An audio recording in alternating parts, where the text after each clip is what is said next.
Reflections on the Gospel, the Good News of Jesus Christ, for the 29th Sunday of Ordinary Time, according to Mark.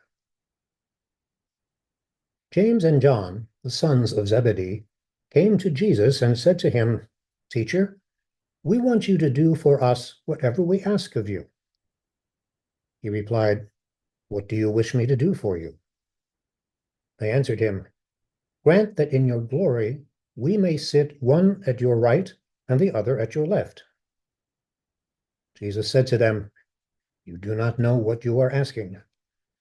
Can you drink the cup that I drink, or be baptized with the baptism with which I am baptized?" They said to him, "We can." Jesus said to them, "The cup that I drink you will drink, and with the baptism with which I am baptized you will be baptized. But to sit at my right or at my left is not mine to give, but is for those for whom it has been prepared."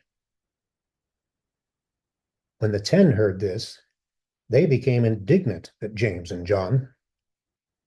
Jesus summoned them and said, "You know that those who are recognized as rulers over the Gentiles lord it over them, and their great ones make their authority over them felt. But it shall not be so among you. Rather, whoever wishes to be great among you will be your servant. Whoever wishes to be first among you will be the slave of all.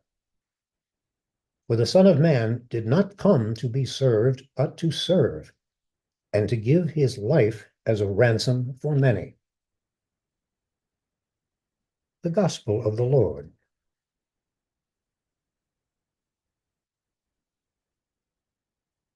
Don't you guys ever pay attention?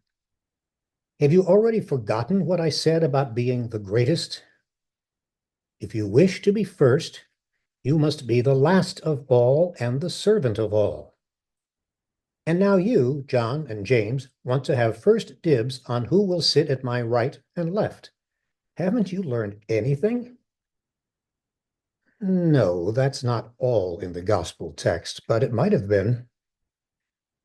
In spite of admonishing the disciples for their pointless argument among themselves as to who was the most important, John and James, who were both in Jesus' inner circle, clearly didn't get the message.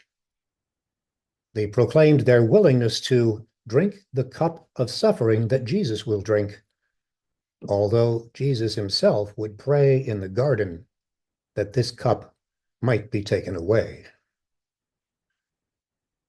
It's easy to imagine the other disciples being indignant at the incredible nerve of the brothers to make this request of Jesus, although perhaps some of them were upset that they had not thought of doing it first. So Jesus calls the disciples together and tries again to make them understand that he calls them to greatness through service. "If you really understand me and what I'm about," he might have said, "if you want to be my disciple, then you must see the world differently and respond to its challenges with a very different set of values. The world may try to justify vengeance rather than forgiveness, to glorify self-promotion over selflessness, to insist on preserving the system rather than showing compassion and seeking justice. But it cannot be that way with you." Jesus' admonition, "It cannot be that way with you," is one of the greatest challenges in the gospel, calling us not to accept business as usual, not to accept injustice and estrangement as that's just the way things are, not to justify our flexible morals and ethics with the mantra, "Everybody does it." To be an authentic disciple of Jesus means to put ourselves in the humble, demanding role of servant to others, to intentionally seek the happiness and fulfillment of those we love, regardless of the cost to ourselves. Sometimes it means putting aside our own grand plans and need for control to take on the less glamorous but no less important role of empathic listener and supportive friend. Faith is not only a matter of creed and ritual. Only in imitating the servanthood of Christ do we experience the true depth of our faith. Only in embracing his compassion and humility in our lives do we enable the Spirit of God to renew and transform our world in God's life and love. A story. In an essay in the New York Times, David French shares, in his words, one of the worst things I ever did. He writes, "I was only 18 years old, but that was no excuse. Late one night, I got a call from a close friend. 'My dad's on the way to the hospital,' he said. 'It's really bad.' His voice was shaking. I was shocked. I didn't know what to say. More important, I didn't know what to do. I told my friend that I was so sorry. I told him I'd pray for him. And then I went to sleep. I called my friend the next morning. No answer. I asked around. He was at the hospital. The same pattern repeated for 2 long days. I'd call, no answer. I'd ask about him and find out he was at the hospital. But I didn't go. To this day, I cannot replicate the thought processes that kept me away. I remember feeling some irrational confidence that his father would be fine. I remember being busy. I remember feeling not quite prepared to face such pain and loss. Then I got the call. My friend's father had died. I did go to the visitation. I knew, at the very least, that's what friends do. What happened next is burned into my heart. When I walked in the door, my friend came up to me, looked at me with immense hurt, and said, "Where were you?"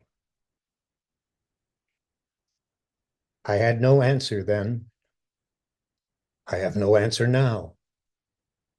I failed, and the older I get, the better I understand the magnitude of my failure. I had violated the first commandment of friendship, presence. Simply being there was all that had been required.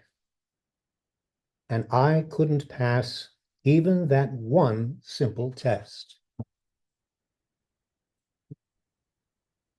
More often than we realize, the most Christ-like service we can offer is simply being there, being present.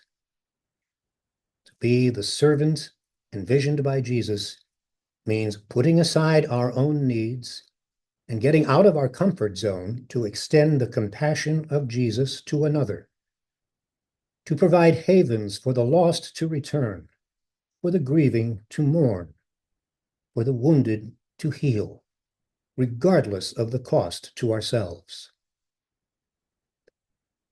Authentic faith enables us to get beyond our sense of inadequacy, vulnerability, and unsaintliness to do the work of God. Jesus readily acknowledged that what he is asking is not easy. Taking on Jesus' spirit of humble service and emptying ourselves of our own sense of self for the sake of others demands a great deal from us. But there is also a promise here that if we resolve to try to imitate Jesus' compassion, if we seek what is right and good and just, if we are motivated by generosity of heart, then the grace of God's wisdom and strength will be ours. The spirit of God's compassion and mercy will be upon us. It starts with loving enough to be there, even, perhaps especially, when that means drinking from the cup. Thanks for listening.